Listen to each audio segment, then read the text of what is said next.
नमस्कार, आप देख रहे हैं देश का number 1 news channel news 18 India. मैं हूं आपके साथ शालिनी कपूर तिवारी। दिल्ली के रोहिणी में एफएसएल दफ्तर के बाहर इस वक्त मैं मौजूद हूं। ये वही दफ्तर है जहां पर अब से कुछ वक्त के बाद आफ्ताब अमीन पूनावाला को लाया जाएगा और वो खुद सारा सच उगलेगा। वो बातें बताएगा जो अभी तक उसने छुपा कर रखी है या गलत बयानी करके पुलिस को गुमराह करने की अब तक उसने कोशिश की है। तो पॉलीग्राफी टेस्ट आज तीसरे दिन एक बार फिर से तीसरे सेशन में आज किया जाने वाला है आफ्ताब अमीन पूनावाला का। इसके पहले 2 दिन और पुलिस यहाँ लेकर आई थी आफ्ताब को। एक तो कल लेकर आई थी जब ये बताया गया कि उसकी तबीयत खराब हो गई है, उसे बुखार आ गया है, उसका बॉडी टेम्परेचर बढ़ गया था। तो तकरीबन 9 घंटे की पूछताछ के बाद उसे रोक दिया गया था। मंगलवार को भी आप कह सकते हैं कि वो जो प्रारंभिक सेशन होता है उसके लिए यही आफ्ताब को लेकर पुलिस आई थी। तो आफ्ताब के जो बयान है वो तो दर्ज किए जा ही रहे हैं, पॉलीग्राफी टेस्ट आफ्ताब का किया जा ही रहा है, लेकिन इसी के साथ साथ श्रद्धा के दोस्तों का जो बयान है वो भी दर्ज किया जा रहा है। बड़ी खबर जो इस वक्त की है वो आपको बता दूं, श्रद्धा मर्डर केस में सबसे बड़ी खबर इस वक्त की कि श्रद्धा और आफ्ताब के 2 दोस्तों के बयान दिल्ली पुलिस ने साकेत कोर्ट में दर्ज किए हैं। ये बड़ी खबर इस वक्त की आपको बता रहे हैं। और दोनों ही दोस्तों ने सीआरपीसी 164 के तहत बयान जो दर्ज करवाए उसमें ये बताया कि श्रद्धा को आफ्ताब पीटा करता था, मारा करता था और जान का खतरा श्रद्धा को पहले भी आफ्ताब से था। ये बातें खुद उसने अपने दोस्तों के साथ शेयर की है।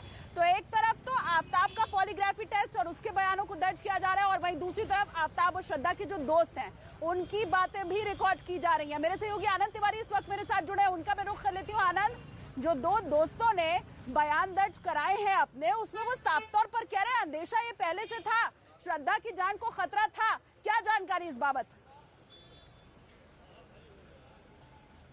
जी देखिए, बिल्कुल इस पूरे मामले में दिल्ली पुलिस लगातार अपनी तफ्तीश जो है वो बढ़ा रही है। कई ऐसे लोग हैं जो पुलिस की तफ्तीश के दायरे में आते हैं और उसी में ये 2 दोस्त भी थे जिनके पुलिस ने बयान दर्ज कराए हैं। बेंगलोर में भी एक जो दोस्त है उसका पता चला है श्रद्धा का, जिससे पुलिस संपर्क करने की कोशिश कर रही है। ये दोनों दोस्तों ने बताया है कि किस तरह से श्रद्धा के साथ आफ्ताब जो है मारपीट करता था। इसके अलावा जो जबड़े का हिस्सा मिला है उसके अंदर कुछ बाल मिले हैं, जो बाल ये दर्शाते हैं कि वो बाल किसी महिला या लड़की के हैं। उन्हें फॉरेंसिक जांच के लिए CFSL भेजा गया। सीबीआई की रिपोर्ट आने में हालांकि थोड़ा वक्त लगेगा। घर से भी कई बायोलॉजिकल एविडेंस मिले हैं जिसमें नाखून और कुछ हेयर जो हैं वो पुलिस और फॉरेंसिक टीम ने बरामद किए हैं।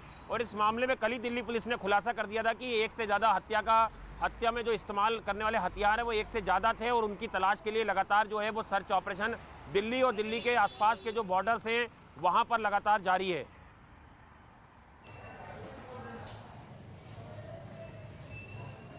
बिल्कुल, तो जिस घर में इस वारदात को अंजाम दिया गया हम इस वक्त उसी घर के बाहर मौजूद है। तस्वीरें आपको दिखा देते हैं कि यही वो घर है जिसकी 3री मंजिल पर आफ्ताब ने श्रद्धा का कत्ल किया और उसे टुकड़ों में काटकर बाकायदा फ्रिज खरीदकर उसके अंदर शरीर के टुकड़े रख दिए। बड़ी खबर आपको बता दें कि न्यूज 18 इंडिया के पास श्रद्धा के मर्डर और उसके टुकड़े किए गए इस घर का, जिसकी इस वक्त आप तस्वीर देख रहे हैं, उसका नक्शा मौजूद है। और आपको बता दें कि पुलिस के मुताबिक जांच में यह सामने आया है कि 10 बाय 12 का जो कमरा था जहां पर आफ्ताब ने इस मर्डर को अंजाम दिया, उसके बाद श्रद्धा के शव के टुकड़े किए। पूरे दिन वो टुकड़े करता रहा, नशा करता रहा, बीच में थक जाता था तो वो रुकता भी था और दोबारा से शव को काटने में वो जुट जाता था। शव के टुकड़े उसने पूरे दिन लगाकर किए, 10 से 12 घंटे का उसे इसमें वक्त लगा और इतने शातिर तरीके से उसने इस वारदात को अंजाम दिया कि पुलिस जब इस घर में जांच के लिए आई तो पुलिस के हाथ सबूत के नाम पर ज्यादा कुछ नहीं लगा। खून के कुछ धब्बे जरूर मिले हैं,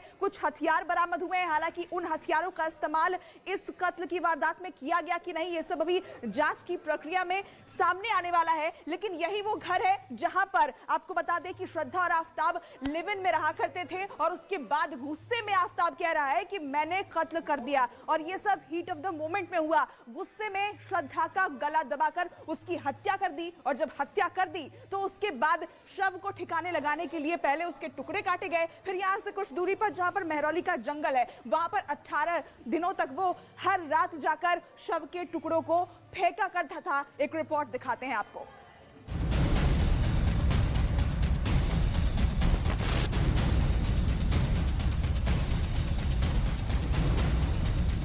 पचास गज का मकान, 20 टुकड़े।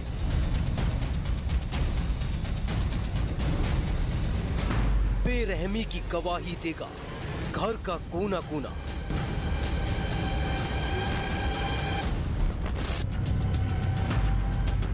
न्यूज 18 इंडिया पर देखिए श्रद्धा आफ्ताब का घर।